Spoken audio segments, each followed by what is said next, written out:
Our next speaker is Claude Lemothe. Claude graduated from McGill University in 1985 with a bachelor's degree in civil engineering. He worked for 4 years in the lumber truss and steel industries before joining Truss Joist. After 5 years as a technical sales representative and 3 years as the Eastern Canada Regional Sales Manager, Claude joined Domtar Lumber Division as the marketing manager and then worked for Goodfellow as manager of engineered wood products. From 2002 to 2012, Claude was the sales manager for structural and industrial segments for the lumber division of Resolute Forest Products. In 2012, Claude founded his own consulting firm, Intrabois. Intrabois offers structural engineering services and has performed several market duties for major North American forest product companies. So with that, Claude, I look forward to your presentation and I'll pass you the controls. Thank you.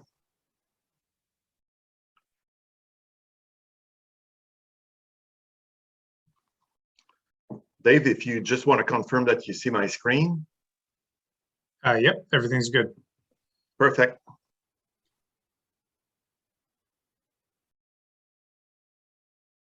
Just a second, I'll put in slide mode. Here it is. Okay, it's a privilege to be with you this afternoon to present a little more about this low-rise guide. It was a long process, as you will see, but nevertheless, we're excited to present its content, and I'm sure this publication is available, and you can contact your local Woodworks chapter to have access to it. I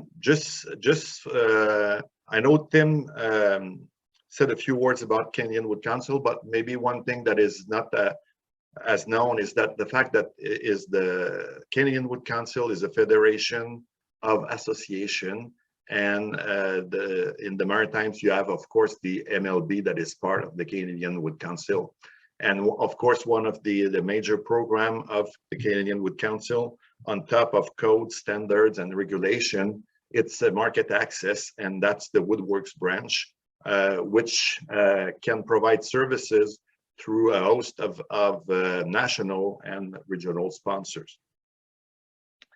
Now, if we just look at the content of the guide of this presentation, so basically we'll just briefly touch on how this guide was made, because I think it's an interesting process that was used, and it could be repeated to produce other similar documents. We'll do a quick review of the content of the guide, but really the bulk of what we will be doing is the project overviews, and after we'll have a period of question if time permit, and of course you can type your question as they come in, and we'll save a little bit of time at the end. So we can certainly ask ourselves, why a low-rise guide? The real more exciting subject right now is really the high-rise. There's a record set by one building, and it takes only a few more weeks that there's another record set. So really, with all this excitement about high-rise building, why focus on low-rise building? There are a few good reasons for that. First thing that we have to consider is the size of the market. In Canada, in 2020, we built 55 million square foot of low-rise building, and if we peg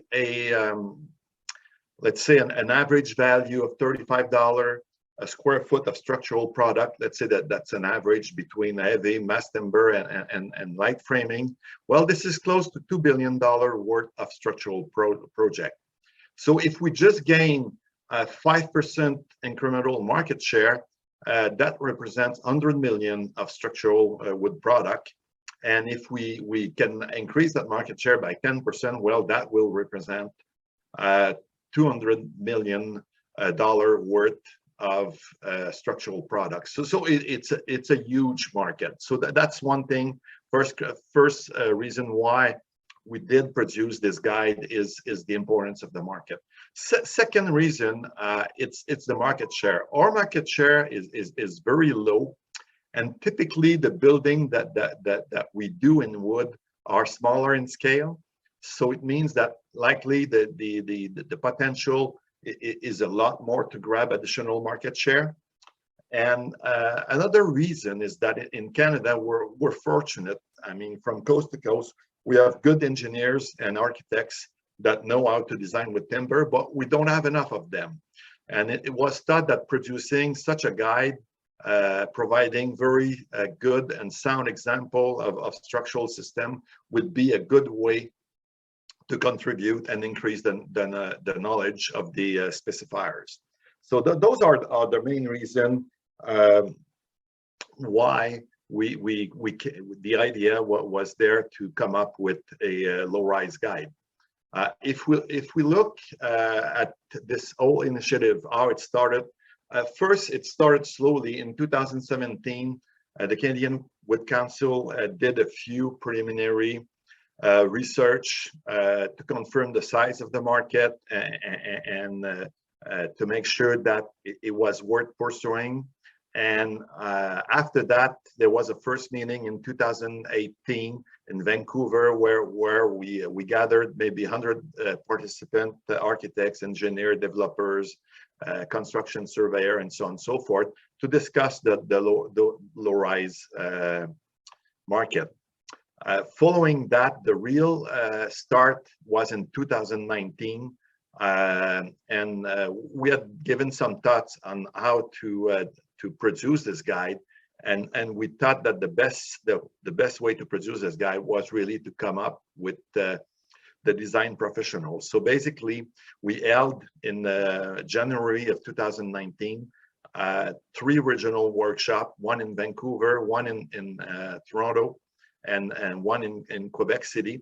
We had the participants from the Maritimes in both the Quebec City workshop and the Toronto workshop, so that was good. And the goal of those workshops was to come up with new structural and innovative structural system. The participants were really given carte blanche, so basically they could either come up with a structural system and think about what type of building it would fit best, or start with a building typology and then find what would be the best structural system to go in it. So basically, it was a totally open process. The participants of the regional workshop were split in two, one group focusing on light framing and the other on mass timber and hybrid project. So following this 1.5 day to 2 day session, we had 6 structural systems that were reasonably defined so that we could move to the next step. The next step was a national workshop that was held in Toronto in March 2019. And basically, during that workshop, the participants really completed the systems, added the missing parts, validated the concepts, and to make sure that those systems were the right one.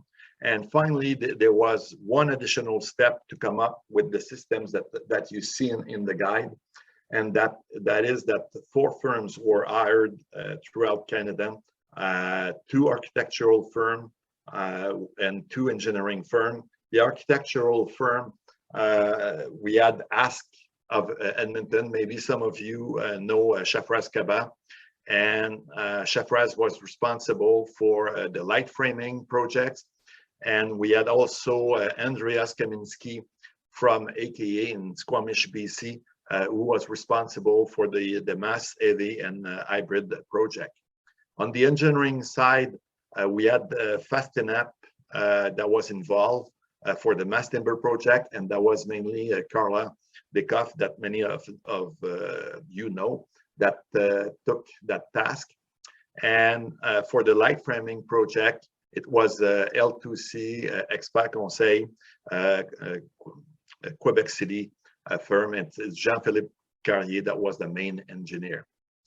So basically, this is how we came up with this guide. Of course, many others were involved, from graphic design to technical writer. The technical writing was done by Jim Taggart, that maybe some of you know, because he did appear in many other CWC presentation.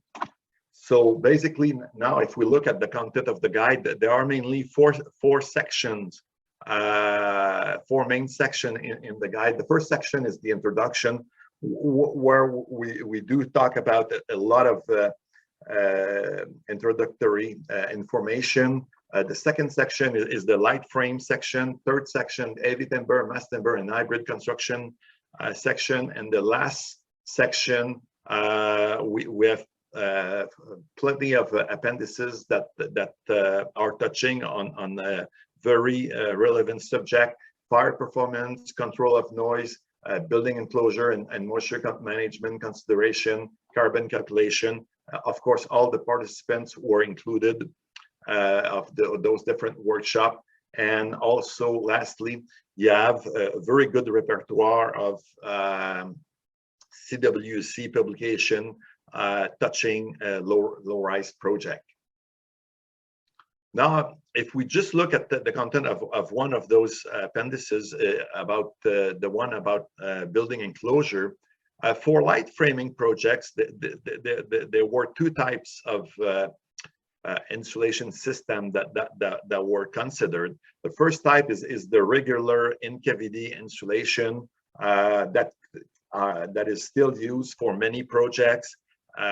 It's very cost effective, still provide the performance that's required in most jurisdictions.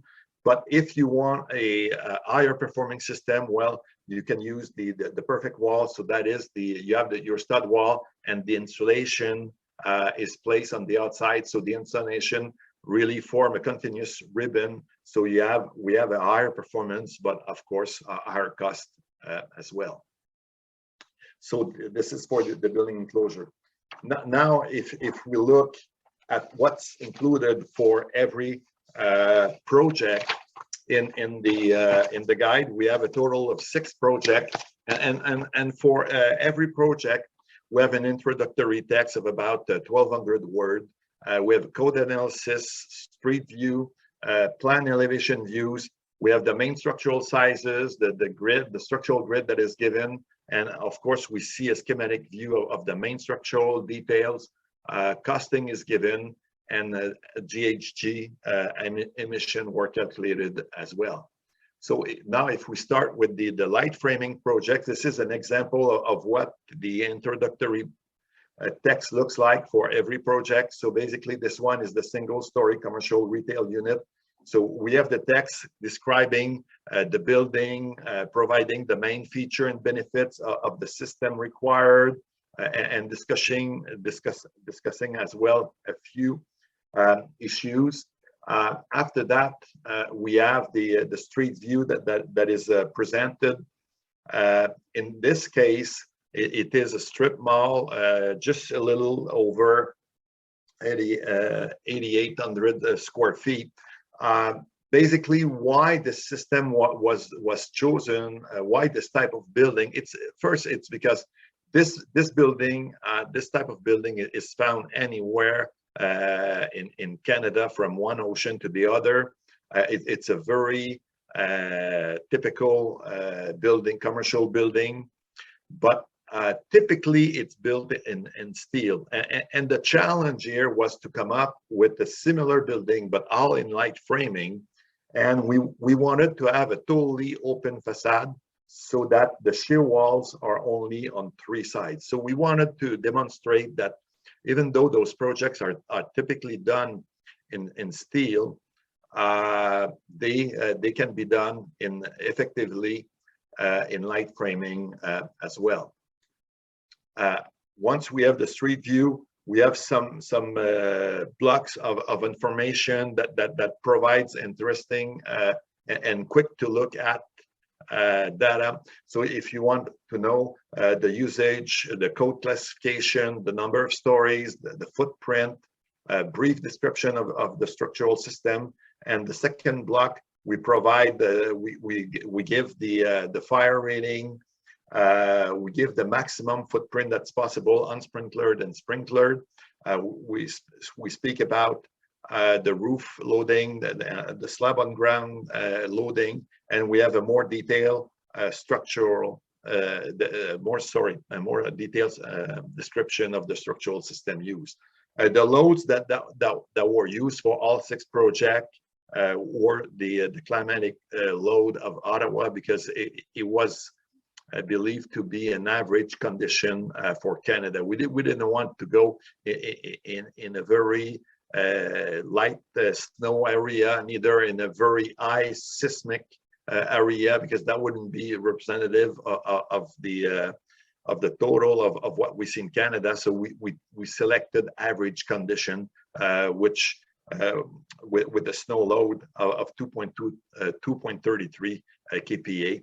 We think it's pretty normal.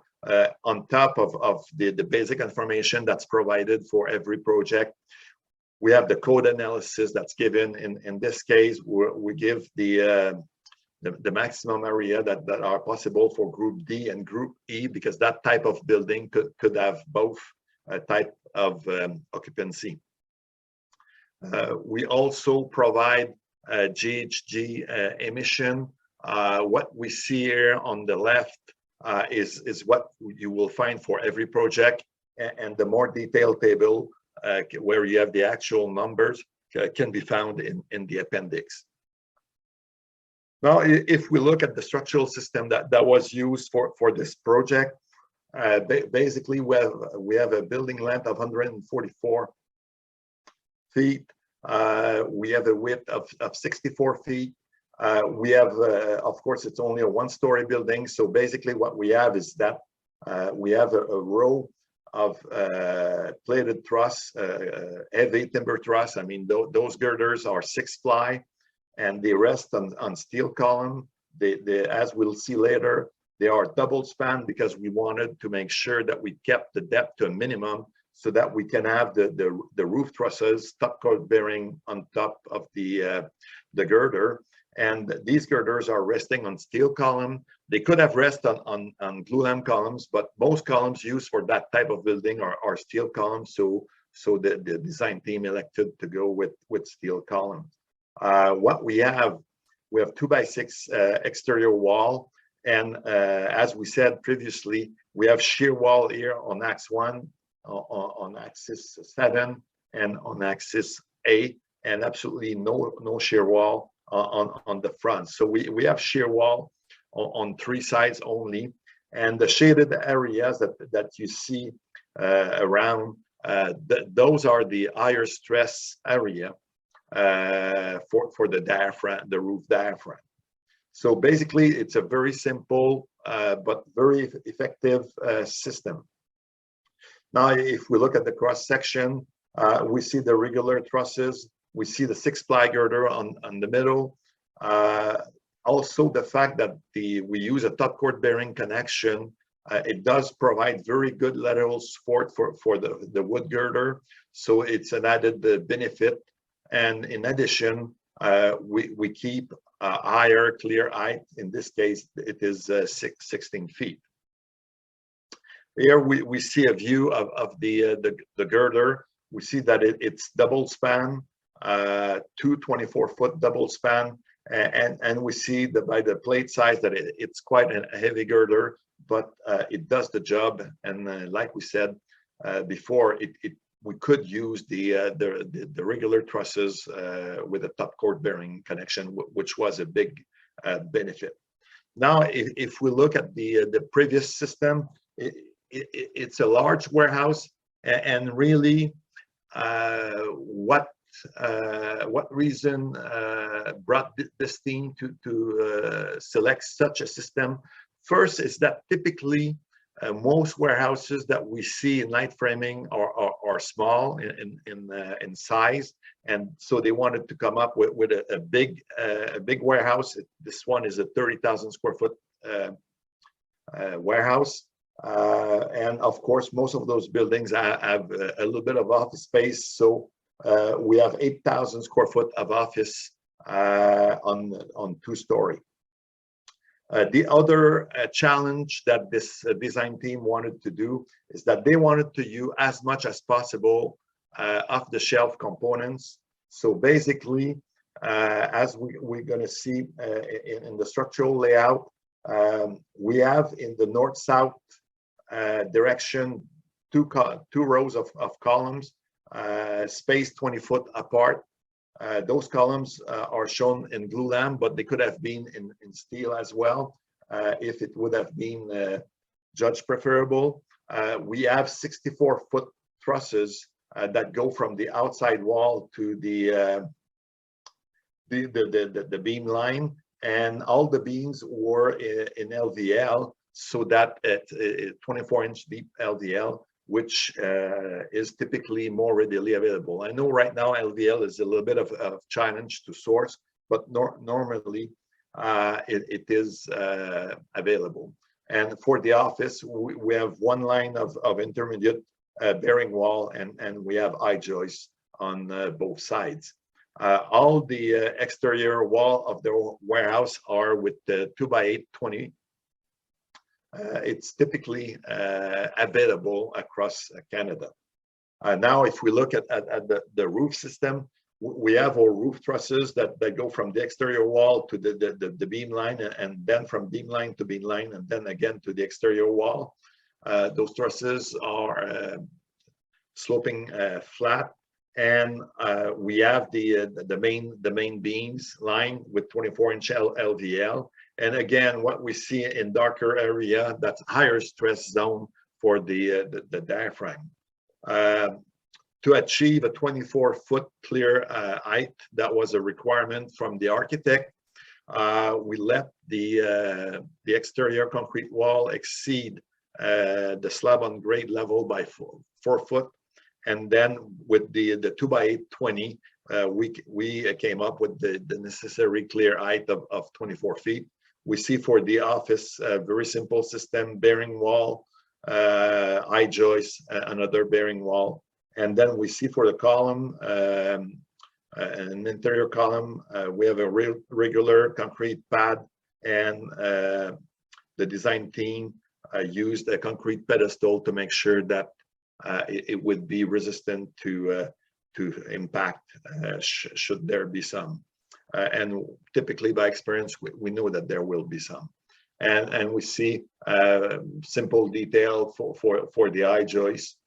So really, it's quite a simple system, but the main point was to show that even with light framing component, we could come up with building size that were a lot more than what we usually see.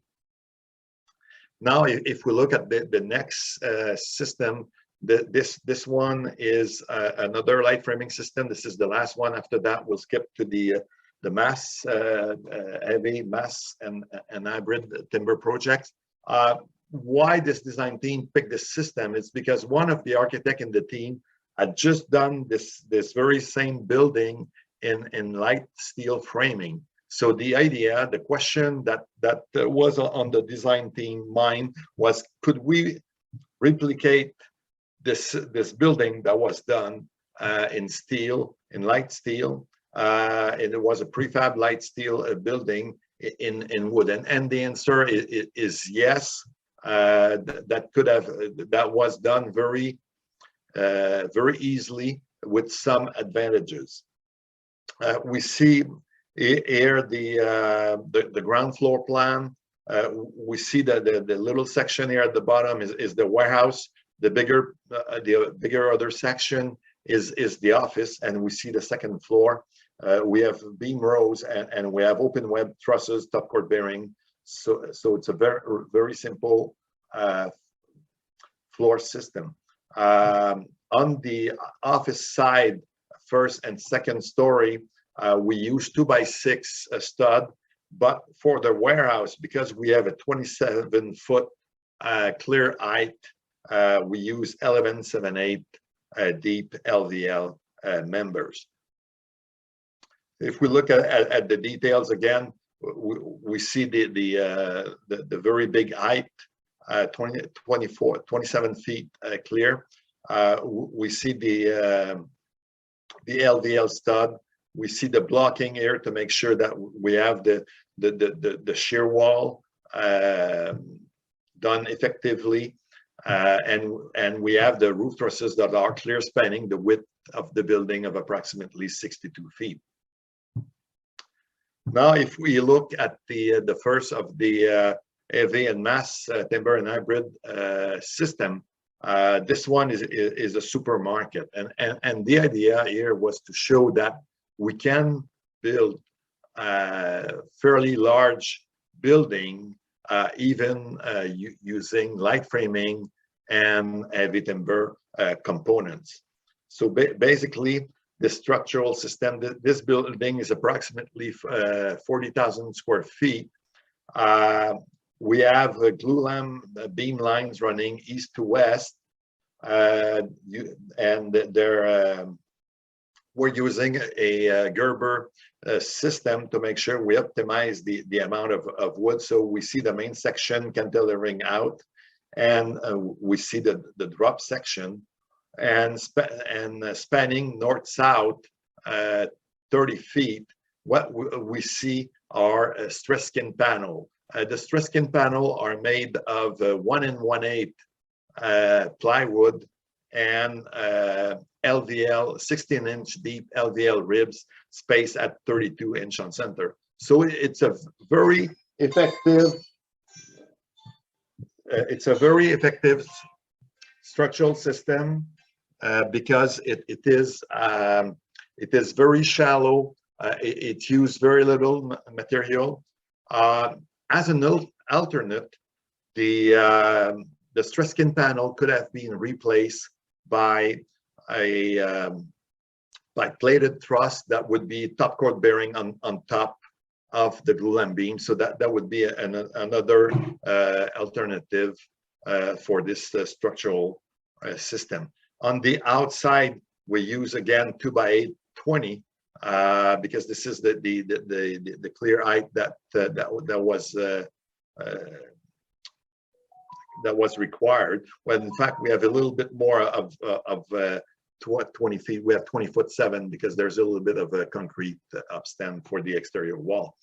We see here again the longitudinal cross section. We see the glulam, the cantilevered glulam, and we see the drop section. We notice here that there is no bracing for the bottom edge of the glulam member. This may or may not be required depending on the slenderness of the beam, but in this case, the beams were bulky enough that we didn't need this bracing. But you still need to pay attention whenever you use the Gerber system. You may need those bracing to maintain the compression edge in place. And then we see here that the beams are at different, beam lines are at different height, just to provide for the slope. We see some of the detail. We see here a little 7-inch extension of the foundation wall above the slab on grade. We see that the 2x8 20. We see plywood sheeting on the outside or OSB sheeting, but basically the lateral load resisting system is all on the 4 faces of the building wherever there are no openings. And we see for the interior columns, 2 details are provided. Either we could go with a concrete pedestal and a glulam column, or we can go with a steel column. Both options are totally acceptable. If we look at some further additional detail, we see the stress skin panel here resting on the exterior 2x8 wall. We see here whenever we have the glulam member resting on the exterior wall at the beam location, we have an LVL built up to take care of the gravity load. And here we see the drop beam connection, and we see the glulam connection to the steel post and we see the stress skin panel on top of the beam. And now, if we look at the other office, the other building, it's a 3-story office. So basically, the design team that came up with this system wanted to be as efficient as possible, come up with an efficient structural system. So the idea was to come up with a composite CLT purlin slab deck. So basically, each we see a view here of the structure. So basically, the idea was to rigidly attach the CLT panel with 2 glue lam ribs so that we can take advantage of the composite effect. So that way, also, whenever you do a crane pick, the advantage is that with one crane pick, you're hoisting 1 CLT panel and you're hoisting the 2 purlins as well. And it's as we'll see later, it's a very simple connection. So it's another advantage of this system.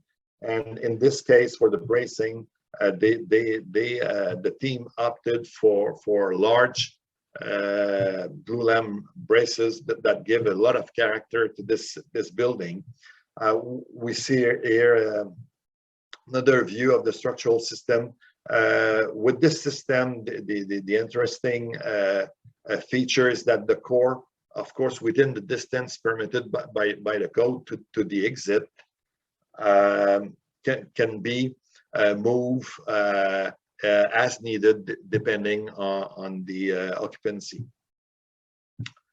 We see a typical floor layout. So we see that this 25 by 25 foot grid allows for very effective use of the floor space. And now if we look a little bit deeper to the structural system, we see a typical floor view here. We see that, again, we have the Gerber system, we have cantilevered glue lam, but what's special in this case is that we're using twin beams. Twin beams in this case were used mainly for 2 reasons. First reason, to keep the depth as shallow as possible, and second, to reduce the connection costs, and we'll see that in a minute. And then we see the drop section, which is a single beam, and of course the core, as we've explained previously, could be moved if needed. And we have the location of the glue lam braces. So it's a very simple system. We have the main glue lam beam lines. We have our stress skin panel, and we see here a cross-section view of the building. We see that it does provide an easy way of distributing the mechanical services. We see that the mechanical services can run underneath the main beam and be distributed in the other direction. So it's a very effective system. And here we see an exploded view of the main connection. We see here that the column was partially notched on both sides, and that was to provide a seat for the twin cantilevered glue lam beams. And we see here the connection between the drop beam and the cantilevered beam is very easy. It's simply that the drop section is inserted between the 2 twin beams, and we can simply provide shear connection in between. So it's very effective in terms of connection through a steel base. The designer made sure that the columns would really bear end grain to end grain, so that reduce the overall vertical movement of the building.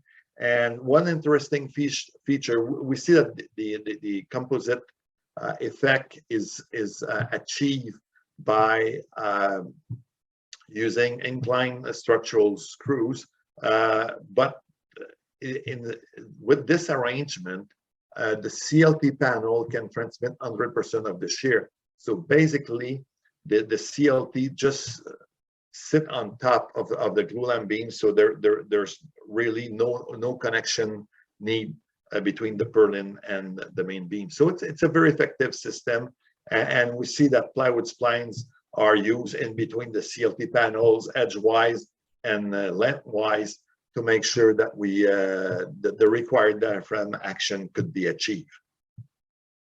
Now, if we look at the detail, we see side-by-side connection here with the plywood spline to make sure that we achieve the necessary diaphragm action. We see here the twin glulam beams, and we see that the composite panels are simply sitting on top of the beam and are connected with structural screws. So very easy system, and we can see here another detail when it's we have the glulam purlin here, and we have a drop section here, and again we see that the connection is done the same way. The CLT panels are simply sitting on top of the beam. If we look at the additional detail here, we see the connection between the drop section and the twin beams. We see here a detailed view of the connection where we have the notch columns, and we have the twin beams resting on those notches, and we see with the steel saddle an epoxy glued connection, we see that we have end grain to end grain connection, and the brace connection is ensured by double knife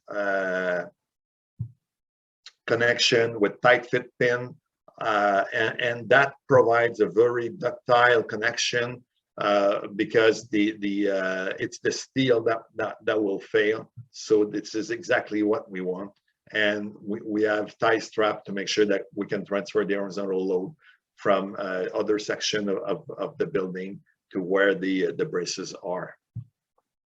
So now, if we look at the last system, it's again a three-story office building, about the same size as the previous one, just over 15,000 square foot. But in this case, a different system was used. It is a three-layer system, as we can see on this picture. That this is the first difference. So basically, we have the CLT, the first layer, we have the purlin, the second layer, and we have the beam, the third layer. So again, the advantage is that we have reduced connection costs. In this case, the design team elected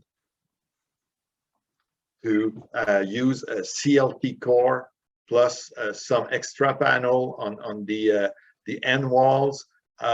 Depending on the seismic load, those extra panels in the end may or may not be required. So the advantage, of course, is that all the perimeter except for the little CLT panel is open. But that one constraint is that the core is now fixed, so it cannot accommodate different position. Now, if we look at a plan view of the structural system, basically we have the main glulam beams running north-south. We have the glulam purlins, and we have the CLT panel here spanning north-south over the glulam purlins. So it's a very easy structural system, very effective, because in terms of connection, we reduce the connection cost. We know that purlin connection can be quite expensive. So in this case, again, it's just a question of using some structural screws to connect the purlins to the main glulam beams. Between this building that use a three-layer system and a rigid CLT core for the bracing, and the previous building where we used composite CLT glulam purlin panels and glulam braces.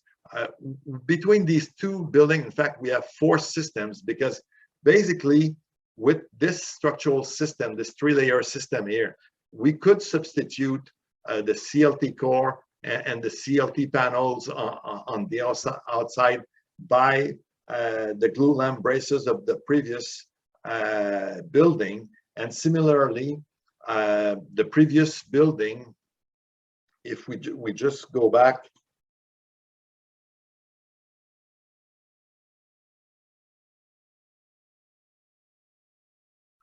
in this building, the core could be made out of CLT. The braces on this space could be replaced by CLT panels if needed, and the front would be totally open. So basically, between those two building types, we have a potential of 4 different buildings, and we'll discuss a little more why in one case use glulam braces and why in another case use CLT cores.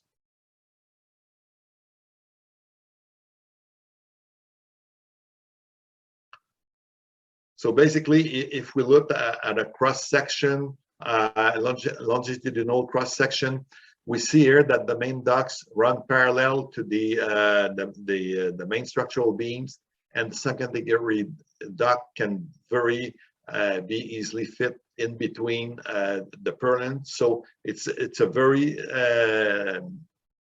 light system. It's very flexible to integrate all the HVAC. And also it does provide a good ceiling, even though the clear height between the main beams is not as much, because you have the purlin sitting on top. You have that feeling of that, really, that high ceiling effect, which is good.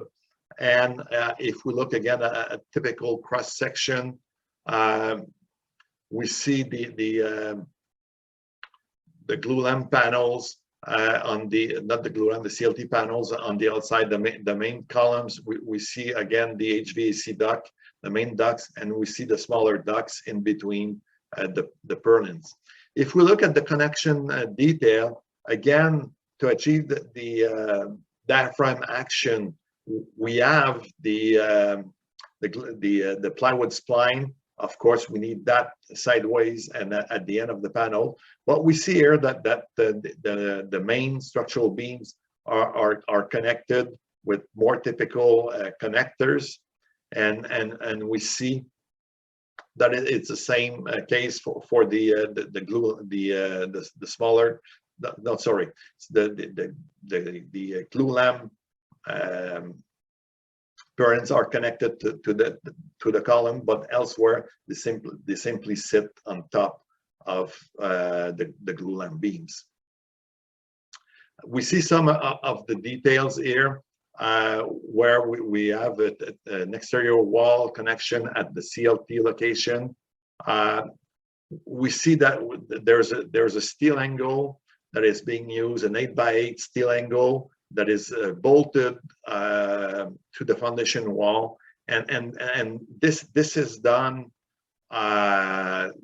for the shear. So we have the shear connection here between the angle and the concrete foundation.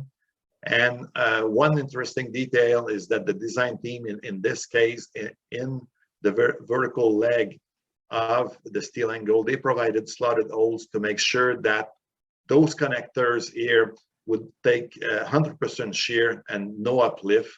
And we see at the end the detail for the uplift. We see an 8x8 HSS section with steel plate on both sides, and we see the connection, and we see the hold down anchors in this case that are quite deep,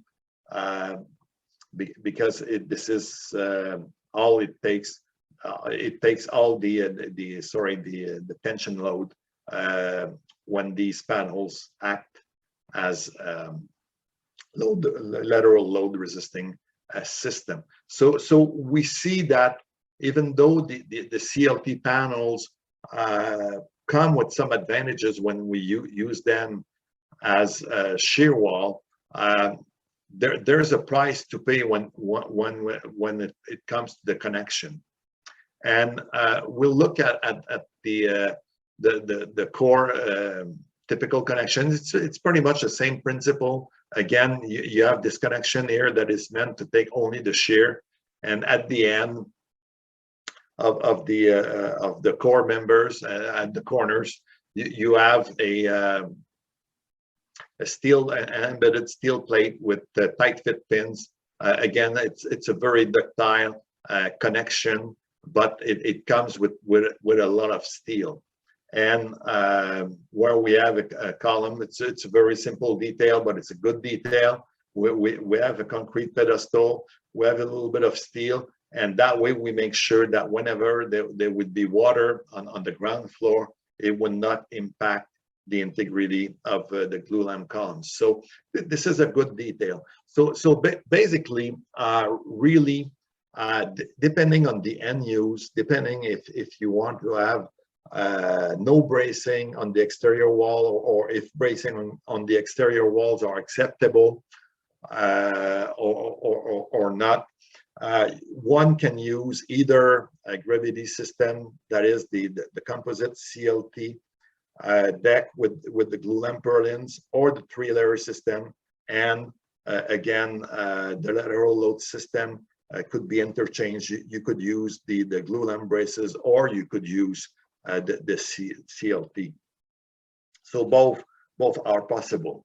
If we look at the additional details, just where we have the CLT vertical members, we have a ledger to sit the glulam, the CLT deck. We see this where the glulam purlin is located. Again, it can be fixed to the CLT panels, and we see the same thing here. We have the ledger that is used to support the CLT panels. We see again additional details where we have the plywood splines here in between the CLT panels. In both of these projects, a concrete topping was used, and of course this is mainly for acoustic reason, and depending on the end use. This is a Group D occupation. Of course, it could be Group D or E in the first floor, and maybe residential on the second floor, but then you would need to pay attention because those buildings are unsprinklered, and of course we have the 45-minute resistance, but we wouldn't have more resistance. If you would want to have more resistance, then fire resistance, we would need to oversize the members. So it's one thing to keep in mind. Though the two last building, 3-story office building we've seen, are pretty much at a few 100 square feet close to the maximum that we can build unsprinklered for this type of building. Now we see a more detailed connection of the purlins to the main glulam beams. Again, it's very easy with structural screws, and we see the glulam beams that are connected to the glulam columns using regular shear connection. And similar to the other building, we see small HSS section with epoxied rod, so that again we provide end-to-end grain connection. And again, we see that space between the concrete topping and the underside of the column, which is a very good detail. Now in closing, I just want to thank all the participants that were part of this process.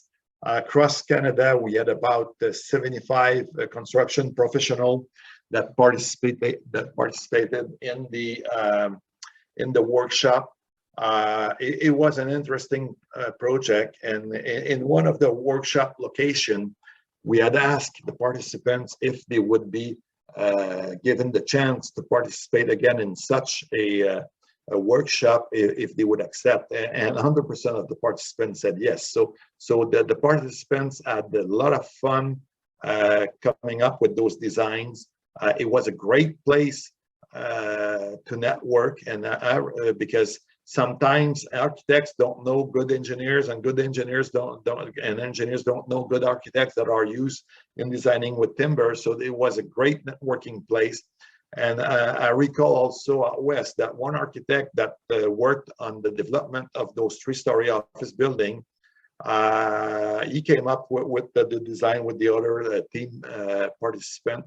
And the following week, he was asked to come up with the heavy timber glulam / mass timber office building. So he had already quite a lead. So overall, this was a very quick overview of this guide. We believe that the guide will be a great tool, a great resource book. And also one interesting feature is that the book, for those who haven't seen it, is printed 11 by 17, so that we can take the most out of the details and the drawings. Now we'll be ready to take some question. Thanks, Claude. It is definitely a great document, and I enjoyed my time going through it. We do have a few questions already. The first one is, why is the position of core fixed in the 3-layer system? Oh, I think he's talking about the office building. Yeah, we mean fixed. You could, of course, move it before it's built. But of course, once it's built, it's not movable. So maybe I didn't express myself very well. What I meant is that in the other office building, the core is really non-structural. So you can come up with whatever shape you want. You can move it around the building. But in the case of the CLT core, this one needs to be reasonably centered, because of course if you upset it, you will come up with some torsional problem. But yes, there's some flexibility to move it, but of course not as much as the other one where it's totally non-structural. And there's a couple other ones here, and I'm not sure, I'll just read them individually, but they kind of look a little linked together there. If you were installing topping finishes on a CLT structural floor, what precautions do you have to take, or how do you prepare the CLT to accept flowable coating or ceramic tile? There is a in the noise control section of the guide, we speak a little bit more in detail. But of course, if you put the concrete topping for acoustical reason, typically you would put a little bit of some kind of a membrane between the concrete topping and the CLT. So what you want to make sure is that you allow the concrete topping to move separately from the CLT panels underneath. So you want to make sure they're not solidarized, unless you would come up with a thoughtful design where they act compositely, but that's another topic. So basically make sure that you have that membrane that will desolidarize the concrete topping with the CLT. And of course, if you look in the Ceramic Tile Association, they have all kinds of requirements. They have for ceramic tile, it may sometimes need a more severe deflection. You want to make sure that your concrete topping is as cured as possible before installing your concrete, your ceramic tile. You want to make sure you provide expansion joint in those areas where where you know that the topping will expand or contract, and typically putting saw curve to control the location of where the concrete topping will develop those shrinkage crack is a good practice. But architects are a lot more capable of myself than to come up with the proper details. But those are the ideas that I had to for this question.